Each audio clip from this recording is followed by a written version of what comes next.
Now, I thought education would be a good place to start with this discussion because we've talked before about artificial intelligence, more importantly, neural AI. So it's a learning entity now where a lot of people who are big fans of automation in their workflows and what they think will deliver them better results. Now, we've seen the movies and what happens when we rely on neural AI way too much.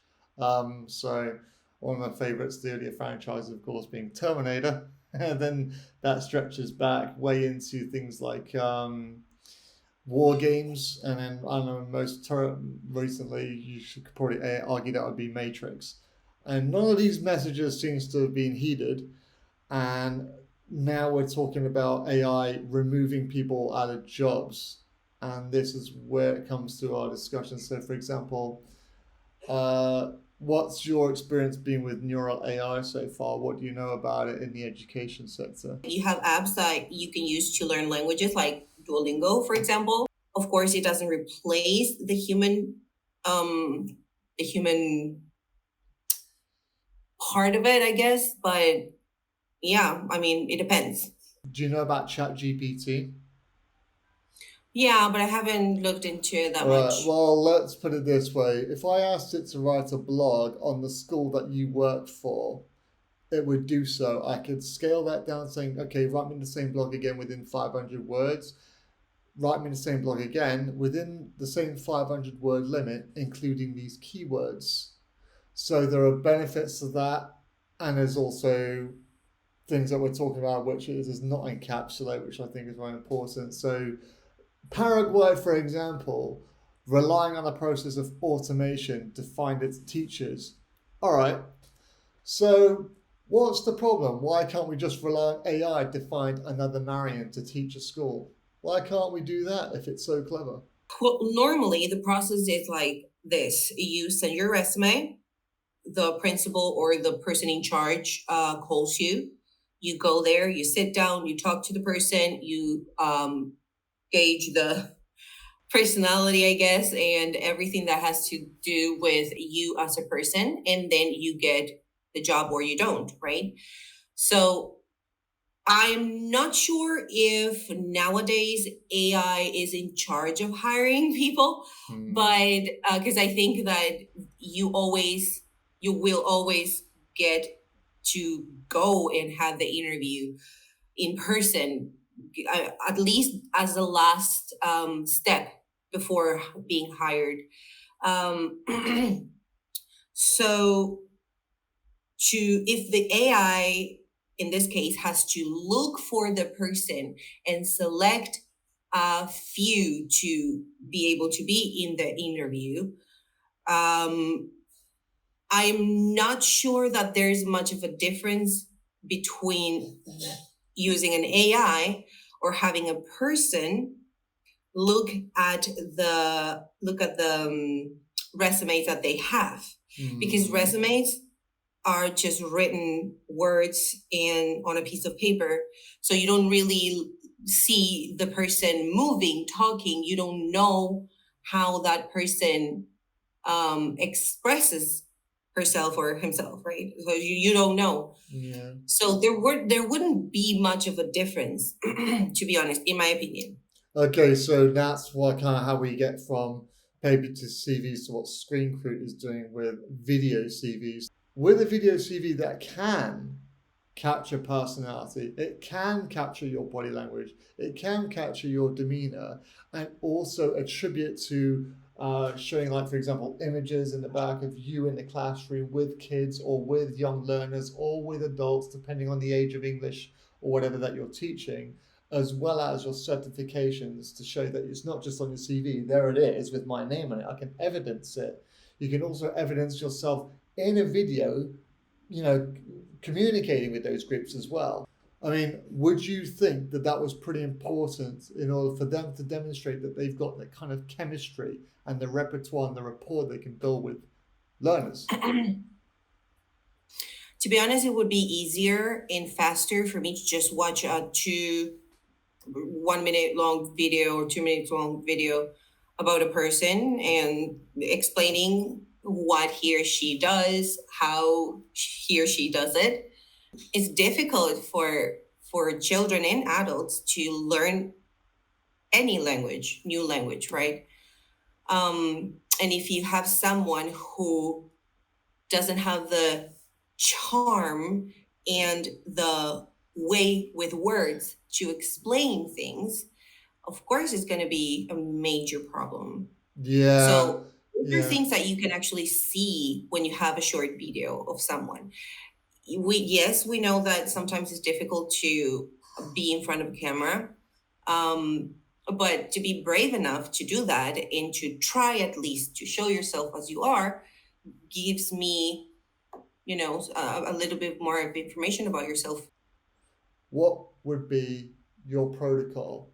Would it be CV and then let AI do the rest, or CV and watch the video CV and let you make that decision, knowing Well, I that wouldn't you've seen involve other person? AI anyways at any point, to be Why not? honest. So Why not?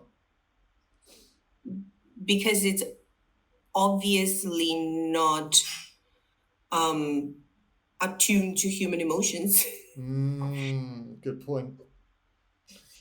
So you prefer very much the human experience, right? Well, logically, yeah. I would say, yeah. I mean, I would say it's a logical choice. You're talking about people. I mean, where Screencruit is supposed to be feeding into is the area in the world of recruitment, whether that's B2C or B2B relationships. Um, I've said before that education is a very good linkable example because recruitment is about people, it's about talent.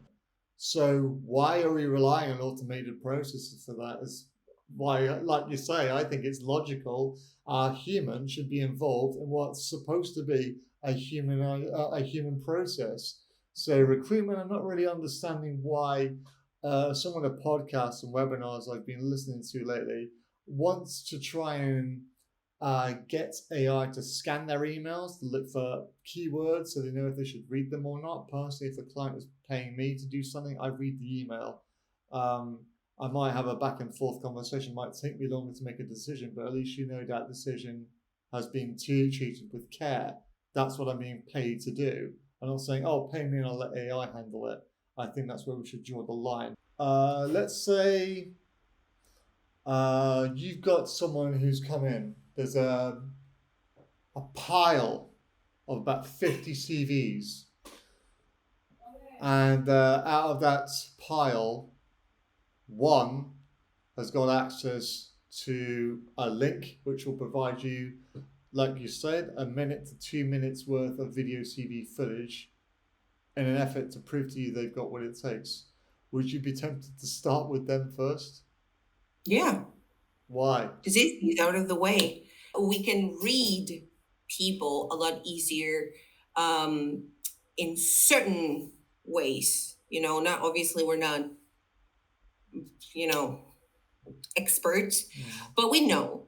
Yeah. So whenever we have, I mean, if I can see the teacher and the way the teacher moves and talks and expresses himself, herself, I will know if I want that person or not.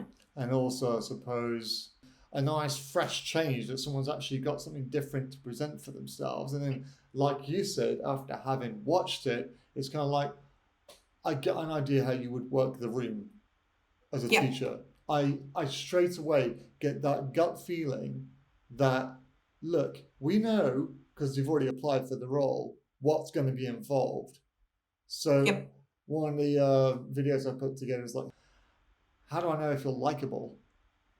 Well, of course, like in a video, there's only you there presenting yourself. But there's something instinctive about it saying that, all right, well, the way you're demonstrating things and articulating your words. For example, a lot of the words I see in the more corporate sector, they go after words like transformational, change maker. They go after the word strategic a lot and think it's a clever word choice. But when it comes to people, you think, no, this is not. It actually takes the pressure, a little bit of the pressure away from the interviewee as well, because you know that if you are cold afterwards, they liked how you talked, They liked how you looked. So if you already showed them a video that you made in a safe environment, you alone trying to show who you are, then it kind of takes away that pressure of the first time they see you, the first time you Yeah, meet, no, I the get it. first I time mean, you get everything, I can the absolute conviction that you've made the right choices seems to be so paramount, and also, like you're saying, kind of takes the sting out of it because I'm thinking, you know what? Do we need another stage in our interview selection process, or can we just like kind of like skip over that step and just get on with it? There was one lady who works in a company in Estonia. I saw their video interview of her reflection of a recent video resume experience, and he said their CV was lousy in not so many words, and after having seen one, she goes, "Oh, okay, what's this?" She changed her mind completely. They got invited to the interview, and they were actually better presenting as a person than they were on paper. And I think we've marginalized so many people from not being able to display any kind of charisma on the written piece of paper. This person seemed to have obviously articulated themselves quite well for this company. I don't know what the job was that they got, but they got it just because their mind had been opened a little bit. Can you say anything about, the kind of like shock factor, like for example, when you've done a video resume for an English teaching position and people just have a look at saying, right, well, how fluent can we expect her to be?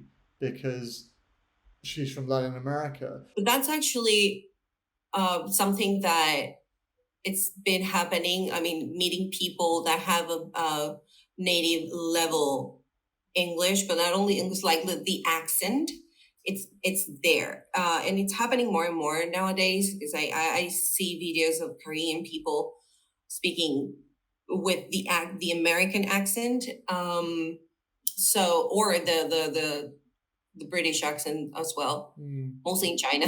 Yeah. The British accent, but yeah, I mean, people usually don't know that I'm not a native speaker. I think over the last 5-7 years, everybody's about putting things on their company website like diversity and inclusion nowadays, which is good. However, I think a lot of it's being put on websites more than it's actually being practiced in business. I just think this would be another thing that could actually sit on the army and reduce those barriers, reduce prejudice, and actually give the person a chance to shine rather than in the hands of an AI that can write your CV for you, or plowing that duty to a CV writing expert.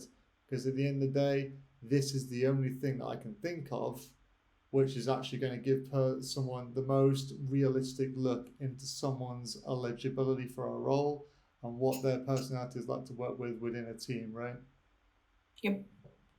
Okay, so that will just about make our point from the point of view of education. Is there anything that I've not asked which you think is prudent? I'm okay. I think it's okay. Okay. All right. Well, thank you very much, and I think that's will be us for the day.